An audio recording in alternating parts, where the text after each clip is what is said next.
ನಿಮ್ಮ ಡಾಕ್ಟರ್ ವಿಶೇಷ ನೇರ ಪ್ರಸಾರ ಕಾರ್ಯಕ್ರಮಕ್ಕೆ ಸ್ವಾಗತ. ನಾನು ಶುಭಶ್ರೀ ಜೈನ್. ಒತ್ತಡದ ಜೀವನ, ಬದಲಾಗುತ್ತಿರುವ ಜೀವನ ಶೈಲಿ, ಜನರಿಗೆ ನೂರಾರು ಆರೋಗ್ಯ ಸಮಸ್ಯೆ, ಯಾವ ಸಮಸ್ಯೆಗೆ ಯಾವ ಚಿಕಿತ್ಸೆ ಅನ್ನೋದೇ ದೊಡ್ಡ ಚಿಂತೆ. ಇಂತಹ ಸಮಸ್ಯೆ ಇರೋರಿಗೆ ಒಂದೇ ವೇದಿಕೆಯಲ್ಲಿ ಸಿಗುತ್ತೆ ಉತ್ತರ. ಇದೇ ಟಿವಿ9ನ ವಿಶೇಷ ಕಾರ್ಯಕ್ರಮ ನಿಮ್ಮ ಡಾಕ್ಟರ್.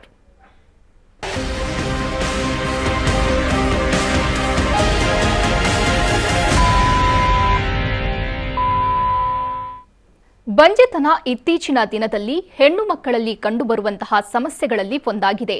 ಕಲುಷಿತ ಗಾಳಿ, ಪೋಷಕಾಂಶರಹಿತ ಆಹಾರ, ಅನುಚಿತ ಜೀವನ ಶೈಲಿ, ತಿಂಗಳ ಋತುಚಕ್ರದಲ್ಲಿ ಕ್ರಮಬದ್ಧತೆ ಇಲ್ಲದಿರುವುದು ಕೂಡ ಬಂಜೆತನಕ್ಕೆ ಕಾರಣವಾಗಬಹುದು.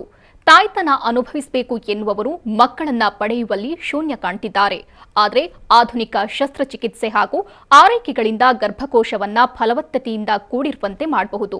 ಮಕ್ಕಳನ್ನ ಪಡೆಯುವ ಆಸೆ ಬಿಟ್ಟವರು ಸಹ ತಮ್ಮ ಕನಸನ್ನ ನನಸಾಗಿಸಿಕೊಳ್ಳಬಹುದು. ಪ್ರಸ್ತುತ ವೈದ್ಯಕೀಯ ಜಗತ್ತಿನಲ್ಲಿ ಇಂತಹ ಸಮಸ್ಯೆಗಳಿಗೆ ಸೂಕ್ತ ಪರಿಹಾರಗಳಿದ್ರೂ ಇದಕ್ಕೆ ಸಂಬಂಧಿಸಿದ ಮಾಹಿತಿ, ವಿಚಾರಗಳ ಕೊರತೆ ಇದೆ. ಬಂಜೆತನದಿಂದ ಕೀಳರಿಮೆಗೆ ಒಳಗಾಗಿ ಖಿನ್ನರಾಗ್ತಿದ್ದಾರೆ. ಆದರೆ ಪೂರಕ ಚಿಕಿತ್ಸೆ ಮೂಲಕ ಮಕ್ಕಳನ್ನ ಪಡೆಯಬಹುದು. ಬಂಜೆತನದ ಬಗ್ಗೆ ಮಾಹಿತಿ ನೀಡೋದಕ್ಕೆ ಇವತ್ತು ನಮ್ಮ ಜೊತೆಗಿದ್ದಾರೆ ಹೋಮಿಯೋಕೇರ್ ಇಂಟರ್ನ್ಯಾಷನಲ್ನ ವೈದ್ಯರಾದ ಲೀನಾ ವಿಜಯ್. ಡಾಕ್ಟರ್, ಕಾರ್ಯಕ್ರಮಕ್ಕೆ ಸ್ವಾಗತ. Thank you. ಇನ್ನು ವೀಕ್ಷಕರೇ, ತಾವು ಟಿವಿ ಸ್ಕ್ರೀನ್ನಲ್ಲಿರುವಂತಹ ಸಂಖ್ಯೆಗೆ ಕರೆ ಮಾಡುವ ಮೂಲಕ ಡಾಕ್ಟರ್ ಜೊತೆ ನೇರವಾಗಿ ಮಾತನಾಡಬಹುದು. ಡಾಕ್ಟರ್, ಮೊದಲನೇದಾಗಿ ಈ ಬಂಜೆತನ ಅನ್ನುವಂಥದ್ದು ಇತ್ತೀಚಿನ ದಿನಗಳಲ್ಲಿ ಸ್ವಲ್ಪ ಹೆಣ್ಣು ಮಕ್ಕಳಲ್ಲಿ ಹೆಚ್ಚಾಗಿ ಕಂಡು ಬರ್ತಾ ಇದೆ. ಬಂಜೆತನ ಅಂದ್ರೆ ಏನು, ಜೊತೆಗೆ ಇದು ಕಾಣಿಸೋದಿಕ್ಕೆ ಕಾರಣ ಏನು? ಬಂಜೆತನ ಅಥವಾ ಇನ್ಫರ್ಟಿಲಿಟಿ ಅಂತಂದ್ರೆ ಮದುವೆಯಾದಂತಹ ದಂಪತಿಗಳು 1 ವರ್ಷದವರೆಗೂ ಕೂಡ ಪ್ರಯತ್ನ ಪಟ್ಟರೂ ಕೂಡ ಯಾವುದೇ ತರಹದ ಫ್ಯಾಮಿಲಿ ಪ್ಲಾನಿಂಗ್ ಮೆಥಡ್ನ ಯೂಸ್ ಮಾಡದೇ ಇದ್ರೂ ಅಲ್ಲಿ ಕನ್ಸೀವ್ ಆಗ್ತಾ ಇಲ್ಲ ಅಂದಾಗ ಅದಕ್ಕೆ ನಾವು ಬಂಜೆತನ ಅಥವಾ ಇನ್ಫರ್ಟಿಲಿಟಿ ಅಂತ ಹೇಳ್ತೀವಿ. ಸೊ ಮುಖ್ಯವಾಗಿ ಇನ್ಫರ್ಟಿಲಿಟಿಯಲ್ಲಿ 2 ಮುಖ್ಯವಾದಂತಹ ಟೈಪ್ಸ್ ಇದೆ ಅಂತ ಹೇಳ್ಬೋದು.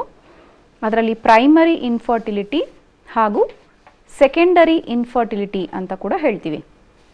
ಸೊ ಪ್ರೈಮರಿ ಇನ್ಫರ್ಟಿಲಿಟಿ ಅಂತಂದರೆ, ಈಗ ನೋಡಿ, ಇತ್ತೀಚಿನ ದಿನಗಳಲ್ಲಿ ಅರ್ಬನ್ ಲೈಫ್ ಸ್ಟೈಲ್ನಲ್ಲಿ, ಅಂದರೆ ಎಸ್ಪೆಷಲಿ ಅರ್ಬನ್ ಏರಿಯಾದಲ್ಲಿ ಇರೋವಂಥವ್ರು, ಮತ್ತು ತುಂಬಾ ಎಜುಕೇಟೆಡ್ಸ್ ಆಗಿರುವಂಥ ಕಪಲ್ಸ್ ಆಗಿರೋರು, ವರ್ಕಿಂಗ್ ವಿಮೆನ್ ಆಗಿರೋವಂಥವ್ರು, ಸೊ ಇವ್ರುಗಳಿಗೆ ಮೊದಲಿಗೆ ಮದುವೆನ ಮುಂದೂಡ್ತಾ ಹೋಗ್ತಾರೆ. ಕೆರಿಯರ್ ಓರಿಯೆಂಟೆಡ್ ಫೀಮೇಲ್ಸ್ ಏನಿರ್ತಾರೆ ಅವರು ಮದುವೆನ ಮುಂದೂಡ್ತಾ ಹೋಗ್ತಾರೆ. ಸೊ ಐಡಿಯಲ್ ಏಜ್, ಈಗ ಒಂದು ಮೆಟ್ರೋಪಾಲಿಟನ್ ಸಿಟಿಯಲ್ಲಿ ಐಡಿಯಲ್ ಏಜ್ ಆಫ್ ಮ್ಯಾರೇಜ್ ಏನೇ ತುಂಬ ಡಿಲೇ ಆಗ್ತಾ ಬರ್ತಾ ಇದೆ. 25-30 ಇಯರ್ಸ್ಗೆ ಮದುವೆ ಆಗ್ತಾ ಇದ್ದಾರೆ. ಸೊ ಹಾಗಾಗಿ ಇದಾದ ನಂತರ ಅವ್ರಿಗೆ ಮಕ್ಕಳು ಬೇಡ ಅಂತ ದಂಪತಿಗಳಿಬ್ಬರೂ ಕೂಡ್ಕೊಂಡು ಹಲವಾರು ಫ್ಯಾಮಿಲಿ ಪ್ಲಾನಿಂಗ್ ಮೆಷರ್ಸ್ನಲ್ಲಿ ಅವರು ಕೂಡ ಒಂದನ್ನು ಫಾಲೋ ಮಾಡಿಕೊಂಡು ಮಕ್ಕಳು ಬೇಡ ಅಂತ ಹೇಳಿ 3 ವರ್ಷ 4 ವರ್ಷ ಬಿಟ್ಟರೂ ಕೂಡ ಅವರೇ ಪ್ರಯತ್ನ ಪಡ್ತಾ ಇಲ್ಲ ಮಗು ಬೇಕು ಅಂತ. ಸೊ ಇದನ್ನು ನಾವು ಇನ್ಫರ್ಟಿಲಿಟಿ ಅಥವಾ ಬಂಜೆತನ ಅಂತ ಹೇಳೋಕ್ಕಾಗೋದಿಲ್ಲ. ಯಾವಾಗ ಒಂದು ದಂಪತಿ ಮಗು ಬೇಕು ಅಂತ ಅನ್ಸ್ಕೊಂಡು ಯಾವುದೇ ತರಹದ ಫ್ಯಾಮಿಲಿ ಪ್ಲಾನಿಂಗ್ ಮೆಥಡ್ಸ್ನ ಯೂಸ್ ಮಾಡದೇ ಇದ್ರೂ 1 ವರ್ಷದವರೆಗೂ ಆಗಲಿಲ್ಲ ಅಂದರೆ ಆಗ ಇನ್ಫರ್ಟಿಲಿಟಿ ಅಂತ ಹೇಳ್ತೀವಿ.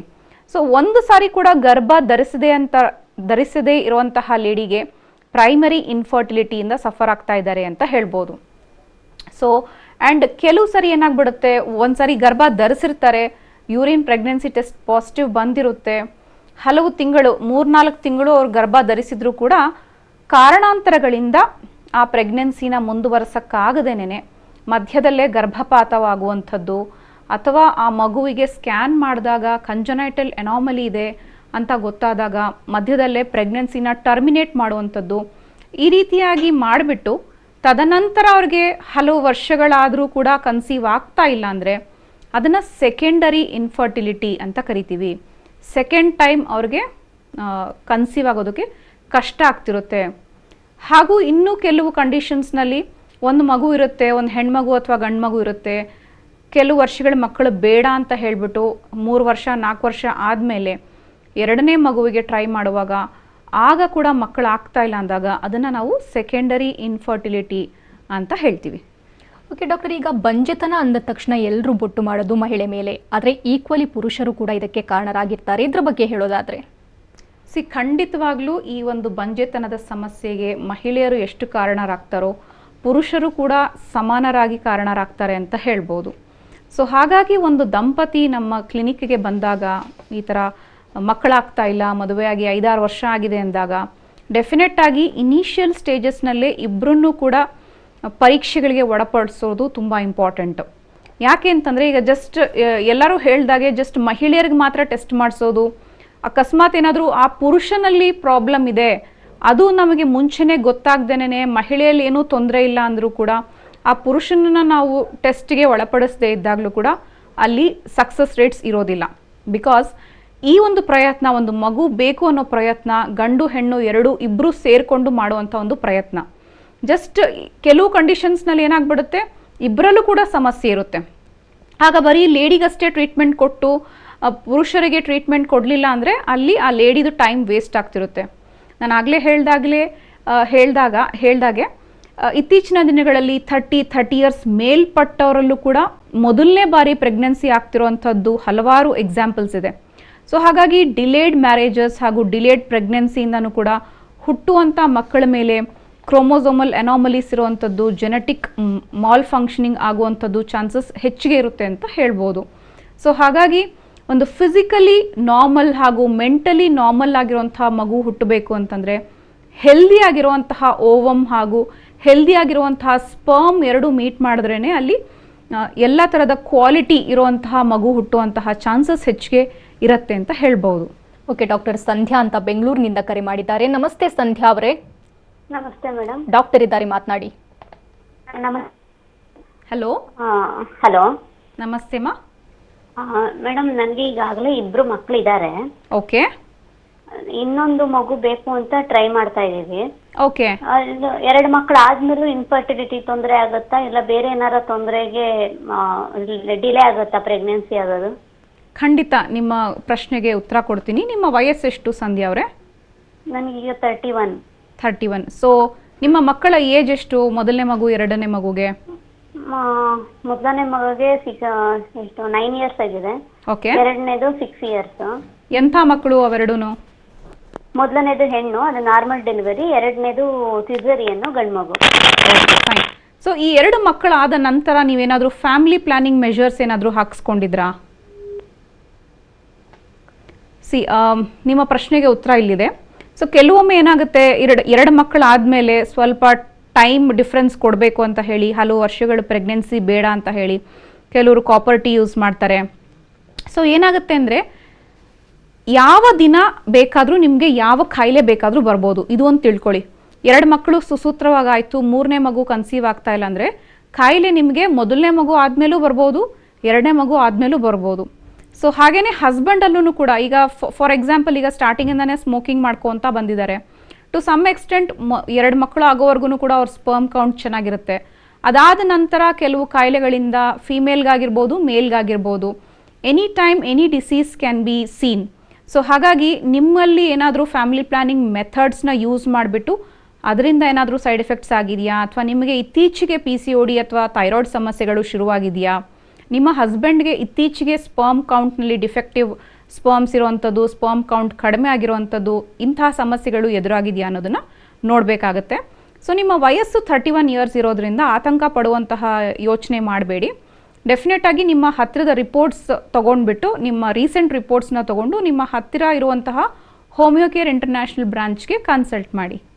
ಥ್ಯಾಂಕ್ ಯು ಸಂಧ್ಯಾ ಅವರೇ ಕರೆ ಮಾಡಿದ್ದಕ್ಕಾಗಿ. ಡಾಕ್ಟರ್, ಸಾಮಾನ್ಯವಾಗಿ ಒಬ್ಬ ದಂಪತಿಗೆ ಗೊತ್ತಿರಲ್ಲ ಯಾವಾಗ ಚಿಕಿತ್ಸೆಗೆ ಹೋಗಬೇಕು, ಯಾವಾಗ ಟೆಸ್ಟ್ಗೆ ಹೋಗಬೇಕು ಅಂತ. ಇದ್ರ ಬಗ್ಗೆ ಹೇಳೋದಾದರೆ? ಯೂಶಲ್ ಆಗಿ ಮ್ಯಾರಿಡ್ ಕಪಲ್ಸು ಇನಿಷಿಯಲ್ ಆಗಿ ಇತ್ತೀಚಿನ ದಿನಗಳಲ್ಲಿ ಒಂದು 6 ತಿಂಗಳು 1 ವರ್ಷದವರೆಗೂ ಒಂದು ಪ್ರೈವಸಿನ ಎಕ್ಸ್ಪೆಕ್ಟ್ ಮಾಡ್ತಾರೆ. ಆ್ಯಂಡ್ ಈ 1 ವರ್ಷದಲ್ಲಿ ಒಬ್ಬರನ್ನೊಬ್ಬರು ಅರ್ಥ ಮಾಡ್ಕೊಳ್ಳೋದಕ್ಕೆ ಪ್ರಯತ್ನ ಮಾಡ್ತಾರೆ. ಸೊ ಹಾಗಾಗಿ ಅದಾದ ನಂತರ 1 ವರ್ಷ ಆದಮೇಲೆ ಮಗು ಬೇಕು ಅಂತ ಡಿಸೈಡ್ ಮಾಡುವಂಥ ನಿಟ್ಟಿನಲ್ಲಿ ಈ 1 ವರ್ಷಗಳ ಕಾಲ ಯಾವ ತರಹದ ಫ್ಯಾಮಿಲಿ ಪ್ಲಾನಿಂಗ್ ಮೆಷರ್ಸ್ನ ಯೂಸ್ ಮಾಡ್ತಾ ಇದ್ರು, ಇದ್ರ ಜೊತೆಗೆ ಅವರ ಒಂದು ವರ್ಕಿಂಗ್ ಪ್ಯಾಟರ್ನ್ ಹೇಗಿರುತ್ತೆ. ಬಿಕಾಸ್ ಇತ್ತೀಚಿನ ದಿನಗಳಲ್ಲಿ both husband and wife work ಮಾಡೋದ್ರಿಂದ ಮುಖಾಮುಖಿ ಒಬ್ರನ್ನೊಬ್ರು ಭೇಟಿ ಮಾಡೋದೇ ತುಂಬ ರೇರ್ ಅನಿಸ್ತಾ ಇದೆ. ಸೊ ಎಸ್ಪೆಷಲಿ ಇನ್ಫರ್ಟಿಲಿಟಿ ಕಪಲ್ಸ್ ಹೇಳ್ಕೊಳ್ಳೋದೇನು ನಮ್ಮ ಹತ್ರ ಅಂತಂದರೆ, ಹಸ್ಬೆಂಡ್ಗೆ ಮಾರ್ನಿಂಗ್ ಶಿಫ್ಟ್ ಇರುತ್ತೆ, ನೈಟ್ ವೈಫ್ಗೆ ನೈಟ್ ಶಿಫ್ಟ್ಸ್ ಇರುತ್ತೆ. ಈ ರೀತಿಯಾಗಿ ಅಲ್ಲಿ ಅವ್ರಿಗೆ ತುಂಬಾ ಡಿಸ್ಟರ್ಬೆನ್ಸ್ ಆಗುವಂಥದ್ದು, ಮತ್ತು ವರ್ಕ್ ಪ್ರೆಷರ್ ಹೆಚ್ಚಾಗಿರೋದ್ರಿಂದನೂ ಕೂಡ ಇನ್ಫರ್ಟಿಲಿಟಿಗೆ ಈ ವರ್ಕ್ ಪ್ರೆಷರ್ ತುಂಬಾ ಮುಖ್ಯವಾದಂತಹ ಕಾರಣ ಅಂತ ಹೇಳ್ಬೋದು. Hormonal imbalances in both men and women lead to infertility ಅಂತ ಕೂಡ ಹೇಳ್ಬೋದು. ಓಕೆ, ಡಾಕ್ಟರ್ ಸುನೀತಾ ಅಂತ ರಾಣೆಬೆನ್ನೂರಿನಿಂದ ಕರೆ ಮಾಡಿದ್ದಾರೆ. ನಮಸ್ತೆ ಸುನೀತಾ ಅವರೇ. ನಮಸ್ತೆ ಮೇಡಮ್. ಡಾಕ್ಟರ್ ಇದ್ದಾರೆ, ಸಮಸ್ಯೆ ಹೇಳ್ಕೊಳ್ಳಿ. ಆಯ್ತು. ಹಲೋ. ಹಲೋ, ನಮಸ್ತೆ ಮೇಡಮ್. ನಮಸ್ತೆ ಮಾ ಸುನೀತಾ ಅವರೇ, ನಿಮ್ಮ ವಯಸ್ಸೆಷ್ಟು? ನಮ್ಮ 35 ಮೇಡಮ್. ಓಕೆ, ಹೇಳಿಮಾ, ಏನು ಸಮಸ್ಯೆ ಆಗಿದೆ? ಮೇಡಮ್, ನಮಗೆ ಮದುವೆ 10 ವರ್ಷ ಆಯಿತು, ಮಕ್ಕಳಾಗಿಲ್ಲ ಇನ್ನು. ಓಕೆ, ಒಂದು ಸಾರಿ ಕೂಡ ಕನ್ಸೀವ್ ಆಗಿಲ್ವಾಮ್ಮ? ಇಲ್ಲ ಮೇಡಮ್. ಓಕೆ, ನೀವು ನಿಮ್ಮ ಹಸ್ಬೆಂಡು ಹತ್ತಿರದ ರಕ್ತ ಸಂಬಂಧದಲ್ಲಿ ಮದುವೆ ಆಗಿದ್ದೀರಾ? ರಕ್ತ ಸಂಬಂಧ ಮೇಡಮ್, ಬಟ್ ದೂರದ ರಿಲೇಟಿವ್. ನಮ್ಮ ನಿಯರ್ ಯಾರನ್ನೂ ಕೊಟ್ಟಿಲ್ಲ ಅವ್ರ ಮನೆಗೆ, ನಾನೇ ಫಸ್ಟ್. Okay, fine. ನಿಮ್ಮ ಪೀರಿಯಡ್ಸ್ ಕರೆಕ್ಟಾಗಿ ಆಗ್ತಾ ಇದೆಯಾ ರೆಗ್ಯುಲರ್ ಆಗಿ? ಹಾಂ, ಆಗುತ್ತೆ ಮೇಡಮ್. ಮಂತ್ಲಿ ಬ್ಲೀಡಿಂಗ್ ಭಾಳ ಆಗುತ್ತೆ ನಮಗೆ. ಓಕೆ, ನೀವು ಮತ್ತು ನಿಮ್ಮ ಹಸ್ಬೆಂಡು ಇದಕ್ಕೆ ಸಂಬಂಧಪಟ್ಟ ಹಾಗೆ ಏನಾದರೂ ಪರೀಕ್ಷೆಗಳನ್ನ ಅಥವಾ ಟೆಸ್ಟ್ಗಳನ್ನ ಮಾಡಿಸ್ಕೊಂಡಿದ್ದೀರಾ? ಅದು ಮಾಡಿಸ್ಕೊಂಡಿದ್ದೀವಿ ಮೇಡಮ್, ಎಲ್ಲ ನಾರ್ಮಲ್ ಸ್ಟೇಜಲ್ಲಿದೆ ಅಂತ ಅಂದಿದ್ರು. ನಂಗೆ PCOD ಪ್ರಾಬ್ಲಮ್ ಸ್ಟಾರ್ಟ್ ಆಗಿದೆ. ಓಕೆ, ನೋಡಿಮ್ಮ ಸುನೀತಾ ಅವರೇ, PCOD ಸಮಸ್ಯೆ ಮಹಿಳೆಯರಲ್ಲಿ ಬಂಜೆತನಕ್ಕೆ ಕಾರಣವಾಗುವಂತಹ ಒಂದು ಮುಖ್ಯವಾದಂತಹ ರೀಸನ್ ಅಂತ ಹೇಳ್ಬೋದು. ಸೊ ಫಸ್ಟ್ ಈ PCODಗೆ ನೀವು ಚಿಕಿತ್ಸೆ ಸ್ಟಾರ್ಟ್ ಮಾಡ್ಕೊಳ್ಳಿ. ಈ PCOD ಕಡಿಮೆ ಆಗ್ತಾ ನಿಮ್ಮ ಫರ್ಟಿಲಿಟಿ ರೇಟ್ಸ್ ಜಾಸ್ತಿ ಆಗ್ತಾ ಹೋಗುತ್ತೆ. ಅಂದರೆ ನೀವು ಕನ್ಸೀವ್ ಆಗುವಂತಹ ಚಾನ್ಸಸ್, ನೀವು ಪ್ರೆಗ್ನೆಂಟ್ ಆಗುವಂತಹ ಚಾನ್ಸಸ್ಸು PCOD ಕಾಯಿಲೆ ಕಡಿಮೆ ಆಗ್ತಾ ನಿಮಗೆ ಕನ್ಸೀವ್ ಆಗುವಂಥ ಚಾನ್ಸಸ್ ಹೆಚ್ಚಾಗ್ತಾ ಹೋಗುತ್ತೆ. ಸೊ ಹಾಗಾಗಿ ನೀವು PCODಗೆ ಚಿಕಿತ್ಸೆ ಶುರು ಮಾಡ್ಕೊಳ್ಳಿ. ನಿಮ್ಮ ಹಸ್ಬೆಂಡ್ ರಿಪೋರ್ಟ್ಸು 2 years ಬ್ಯಾಕ್ ಮಾಡಿಸಿದ್ರು ಕೂಡ ರಿಪೋರ್ಟ್ಸ್ನ ತೊಗೊಂಡು ಬನ್ನಿ. ಒಂದ್ಸಾರಿ ಫಸ್ಟ್ ಇಬ್ಬರೂ ಕೂಡ ಕನ್ಸಲ್ಟ್ ಮಾಡಿ, husband and wife both of you have to consult. ಅದಕ್ಕೆ ಸಂಬಂಧಪಟ್ಟ ಹಾಗೆ ಕೌನ್ಸಿಲಿಂಗ್ ಸೆಷನ್ಸ್ ಇರುತ್ತೆ, ಮತ್ತು ಯಾವ ದಿನಗಳಂದು ಗಂಡ ಹೆಂಡತಿ ಸೇರಿದಾಗ ಪ್ರೆಗ್ನೆನ್ಸಿ ಆಗುವಂಥ ಚಾನ್ಸಸ್ ಜಾಸ್ತಿ ಇರುತ್ತೆ ಅಂತ ಕೂಡ ಹೇಳ್ತೀವಿ. ಸೊ ಹಾಗೆಯೇ ಡಯಟ್ ಕೂಡ ನೀವು ಮೇಂಟೈನ್ ಮಾಡಬೇಕಾಗುತ್ತೆ. ಬಿಕಾಸ್ PCOD ಅಂತ ಹೇಳಿದಾಗ ಅದರಲ್ಲಿ ವೆಯ್ಟ್ ಗೇನ್ ಆಗುವಂತಹ ಚಾನ್ಸಸ್ ಹೆಚ್ಚಾಗಿರುತ್ತೆ. ವೆಯ್ಟ್ ಗೇನ್ ಆದಾಗಲೂ ಕೂಡ ಕನ್ಸೀವ್ ಆಗುವಂಥ ಚಾನ್ಸಸ್ ಬಹಳ ಕಡಿಮೆ ಇರುತ್ತೆ. ಸೊ ಯಾವ ರೀತಿಯಾದಂತಹ ಆಹಾರ ಕ್ರಮ ಫಾಲೋ ಮಾಡಬೇಕು, ಯಾವ ರೀತಿಯಾದಂತಹ ಲೈಫ್ ಸ್ಟೈಲ್ನ ಫಾಲೋ ಮಾಡಬೇಕು ಅಂತ ಅಲಾಂಗ್ ವಿತ್ ಕನ್ಸಲ್ಟೇಷನ್ ಈ ಡಯಟ್ ಚಾರ್ಟ್ನು ಕೂಡ ಕೊಡ್ತೀವಿ. ಅದನ್ನು ಫಾಲೋ ಮಾಡೋದ್ರಿಂದ ನಿಮಗೆ PCOD ನಿವಾರಣೆಯಾಗಿ ಕನ್ಸೀವ್ ಆಗುವಂತಹ ಎಲ್ಲ ಚಾನ್ಸಸ್ ಇರುತ್ತೆ. ಥ್ಯಾಂಕ್ ಯು ಸುನೀತಾ ಅವರೇ, ಕರೆ ಮಾಡಿದ್ದಕ್ಕಾಗಿ. ನಿಮ್ಮ ಡಾಕ್ಟರ್ ಮುಂದುವರಿಯುತ್ತೆ ಸ್ಮಾಲ್ ಬ್ರೇಕ್ನ ನಂತರ. ನಿಮ್ಮ ಡಾಕ್ಟರ್ ಕಾರ್ಯಕ್ರಮಕ್ಕೆ ಮತ್ತೆ ಸ್ವಾಗತ. ಡಾಕ್ಟರ್, ನಾವು ಬಂಜೆತನದ ಬಗ್ಗೆ ಮಾತನಾಡ್ತಾ ಇದ್ವಿ. ಮಹಿಳೆಯರಲ್ಲಿ ಬಂಜೆತನ ಕಾಣಿಸಿಕೊಳ್ಳೋದಕ್ಕೆ ಕಾರಣ ಏನು, ಜೊತೆಗೆ ಯಾವೆಲ್ಲ ಟ್ರೀಟ್ಮೆಂಟ್ ಇರುತ್ತೆ? ಮಹಿಳೆಯರಲ್ಲಿ ಬಂಜೆತನಕ್ಕೆ ಮುಖ್ಯವಾದಂತಹ ಕಾರಣಗಳು ಅಥವಾ ರೋಗಗಳು ಅಂತಂದರೆ PCOD ಸಮಸ್ಯೆ. PCOD ಅಂತಂದರೆ ಪಾಲಿಸಿಸ್ಟಿಕ್ ಓವೇರಿಯನ್ ಡಿಸೀಸ್ ಅಂತ ಹೇಳ್ತೀವಿ. ಇದು ಇತ್ತೀಚಿನ ದಿನಗಳಲ್ಲಿ ಮಹಿಳೆಯರನ್ನ 90% ತುಂಬಾ ಕಾಡ್ತಾ ಇರುವಂತಹ ಕಾಯಿಲೆ ಅಂತ ಹೇಳ್ಬೋದು. 10ರಲ್ಲಿ 8ರಿಂದ 9 ಮಹಿಳೆಯರಿಗೆ ಈ ಸಮಸ್ಯೆ ಇದ್ದೇ ಇರುತ್ತೆ.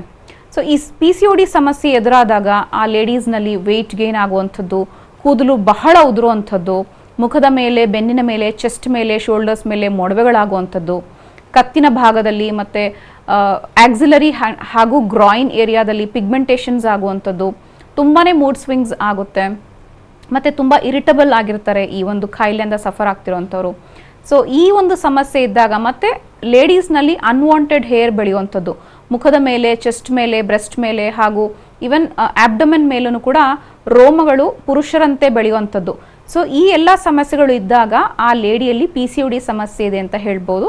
ಅದನ್ನು ಅಲ್ಟ್ರಾಸೋನೋಗ್ರಫಿ ಆಫ್ ಆಬ್ಡಮನ್ ಆ್ಯಂಡ್ ಪೆಲ್ವಿಸ್ ಮಾಡಿಸೋ ಮುಖಾಂತರ ಕನ್ಫರ್ಮೇಷನ್ ಮಾಡ್ಕೊಳ್ಬೋದು.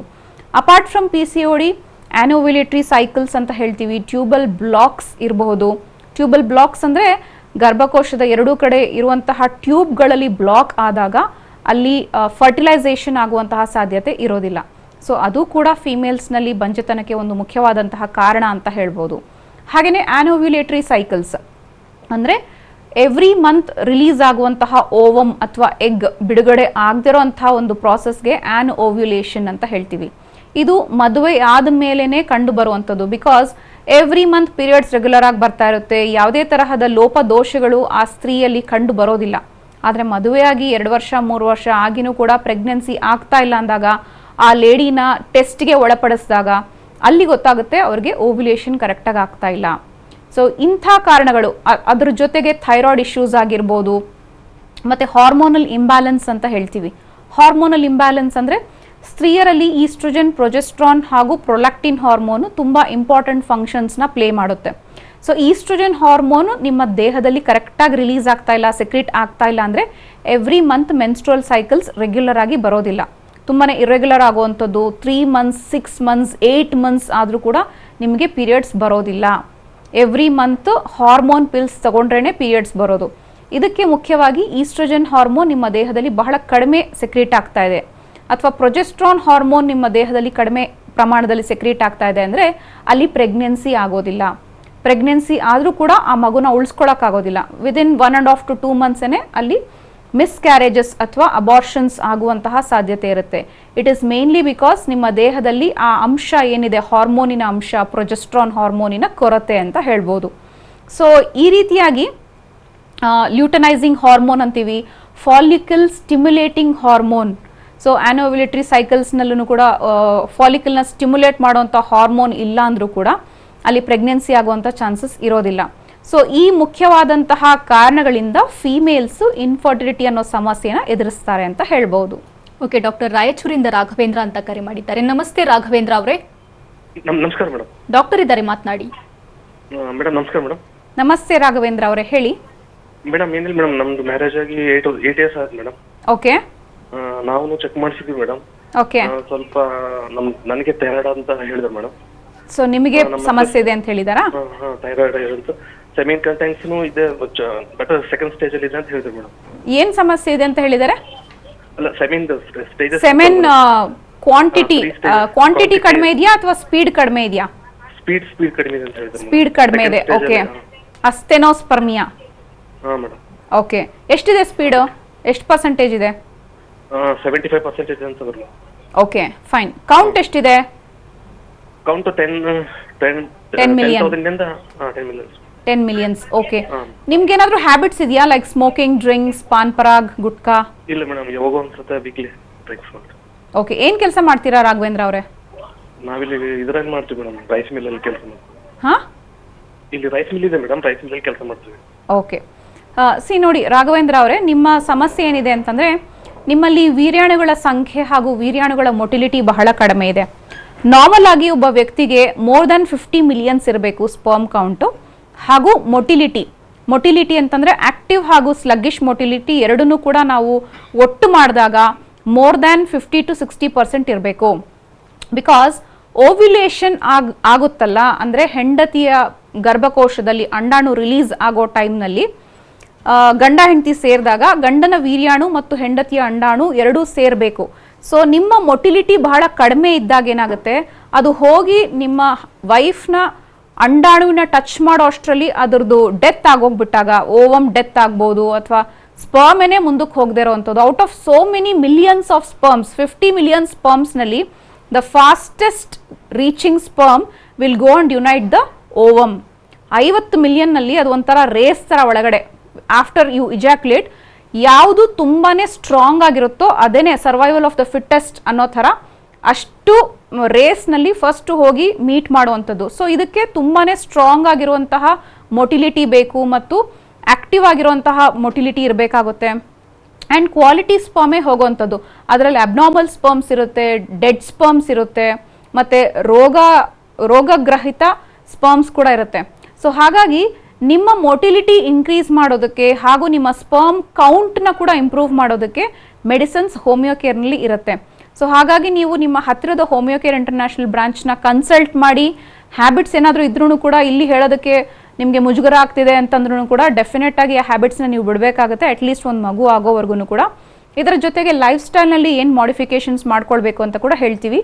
ಟ್ರೀಟ್ಮೆಂಟ್ ಸ್ಟಾರ್ಟ್ ಮಾಡಿಕೊಂಡು ನ್ಯಾಚುರಲ್ ಆಗಿ ಕನ್ಸೀವ್ ಆಗುವಂತಹ ಚಿಕಿತ್ಸೆನ ಪಡ್ಕೊಳ್ಬಹುದು. ಥ್ಯಾಂಕ್ ಯು ರಾಘವೇಂದ್ರ ಅವರೇ ಕರೆ ಮಾಡಿದ್ದಕ್ಕಾಗಿ. ಡಾಕ್ಟರ್, ತಾವು ಮಹಿಳೆಯರಲ್ಲಿ ಬಂಜಿತನಕ್ಕೆ ಕಾರಣ ಜೊತೆಗೆ ಟ್ರೀಟ್ಮೆಂಟ್ ಏನು ಅನ್ನೋದನ್ನ ತಿಳಿಸ್ಕೊಟ್ರಿ. ಇನ್ನು ಪುರುಷರಲ್ಲಿ ಬಂಜಿತನಕ್ಕೆ ಕಾರಣ ಏನು, ಅವರಿಗೆ ಟ್ರೀಟ್ಮೆಂಟ್ ಹೇಗೆ? ಹಲವಾರು ಪುರುಷರಲ್ಲಿ ಏನಾಗುತ್ತೆ ಅಂದರೆ ಕೆಲವು ಸಮಸ್ಯೆಗಳು ಮದುವೆಯ ನಂತರ ಬೆಳಕಿಗೆ ಬರುವಂಥದ್ದು. ಫಾರ್ ಎಕ್ಸಾಂಪಲ್ ಇಂಪೋಟೆನ್ಸಿ ಅಥವಾ ನಪುಂಸಕತನ ಅಂತ ಹೇಳ್ಬೋದು. ಎರೆಕ್ಷನ್ಸೇ ಆಗದೇ ಇರೋಂತಹ ಒಂದು ಕಂಡೀಷನ್ಗೆ ನಪುಂಸಕತೆ ಅಥವಾ ಇಂಪೋಟೆನ್ಸಿ ಅಂತ ಹೇಳ್ತೀವಿ. ಇದ್ರ ಜೊತೆಗೆ ಎರೆಕ್ಟೈಲ್ ಡಿಸ್ಫಂಕ್ಷನ್ ಅಥವಾ ಸ್ಟ್ರಾಂಗ್ ಆಗಿ ಎರೆಕ್ಷನ್ಸ್ ಆಗದೇ ಇರೋಂಥದ್ದು, ಪೆನಿಟ್ರೇಟ್ ಮಾಡೋದಕ್ಕೆ ಆಗದೇ ಇರೋಂಥ ಒಂದು ಕಂಡೀಷನ್ಗೆ ಎರೆಕ್ಟೈಲ್ ಡಿಸ್ಫಂಕ್ಷನ್ ಅಂತ ಕೂಡ ಹೇಳ್ತೀವಿ. ಸೊ ಇದೆಲ್ಲ ಚೆನ್ನಾಗಿದೆ, ಆದರೆ ಸ್ಪರ್ಮ್ ಕೌಂಟ್ನಲ್ಲೂ ಕೂಡ ತುಂಬಾ ವ್ಯತ್ಯಾಸಗಳಾಗಿದೆ. ಭಾಳಷ್ಟು ಜನರಿಗೆ ಎಜೂಸ್ಪರ್ಮಿಯಾ ಅನ್ನೋ ಒಂದು ಕಂಡೀಷನ್ ಇರುತ್ತೆ. ಎಜೂಸ್ಪರ್ಮಿಯಾ ಅಂತಂದರೆ 0 ಸ್ಪರ್ಮ್ ಕೌಂಟ್, ಅಂದರೆ ಅವರ ದೇಹದಲ್ಲಿ ವೀರ್ಯಾಣುಗಳೇ ಇರೋದಿಲ್ಲ. ಸೊ ಇಂಥ ಕಂಡೀಷನ್ಸ್ನಲ್ಲೂ ಕೂಡ ಹೋಮಿಯೋಪತಿ ಚಿಕಿತ್ಸೆ ತಗೊಳ್ಳೋದ್ರ ಮುಖಾಂತರ ಅಂದರೆ ಎಲ್ಲ ಏಸೋಸ್ಪರ್ಮಿಯಾ ಕಂಡೀಷನ್ಸ್ಗೂ ಕೂಡ ನಾವು 100% ಅಶ್ಯೂರೆನ್ಸ್ ಕೊಡೋಕ್ಕಾಗಲ್ಲ ಮಗು ಆಗುತ್ತೆ ಅಂತ. ಅಲ್ಲಿ ನೋಡಬೇಕಾಗುತ್ತೆ ಅಂದರೆ ಅವರ ರೀಪ್ರೊಡಕ್ಟಿವ್ ಆರ್ಗನ್ಸ್ನಲ್ಲಿ ಎಲ್ಲಾದರೂ ಮಧ್ಯದಲ್ಲಿ ಅಡೆತಡೆಗಳಿದೆಯಾ, ಆ ಸೆಮೆನ್ ಪಾಸ್ ಆಗುವಂತಹ ಪ್ಯಾಸೇಜಸ್ನಲ್ಲಿ ಏನಾದರೂ ಅಬ್ಸ್ಟ್ರಕ್ಷನ್ ಇದೆಯಾ ಅನ್ನೋದು ಕೂಡ ನೋಡಬೇಕಾಗುತ್ತೆ. ಕೆಲವು ಕಂಡೀಷನ್ಸ್ನಲ್ಲಿ ಸರ್ಜರಿ ತುಂಬ ಅವಶ್ಯಕತೆ ಇರುತ್ತೆ.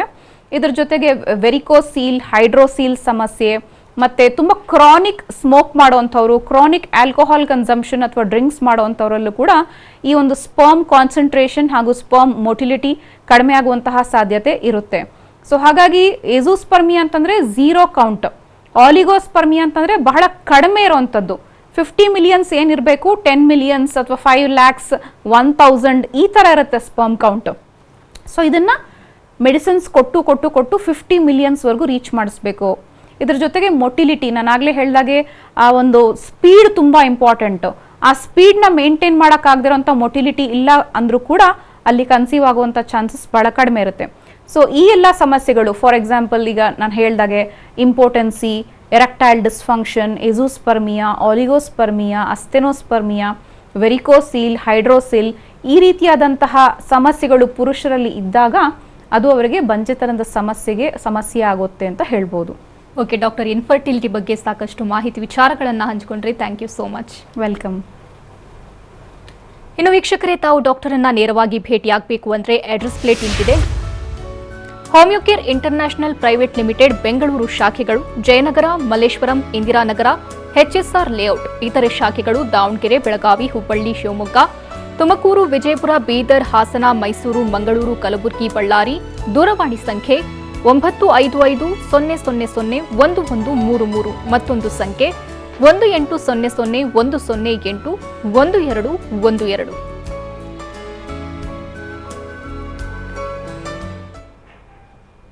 ಇದು ಇವತ್ತಿನ ನಿಮ್ಮ ಡಾಕ್ಟರ್. ನಿರಂತರ ಸುದ್ದಿಗಾಗಿ ನೋಡ್ತಾ ಇರಿ TV9.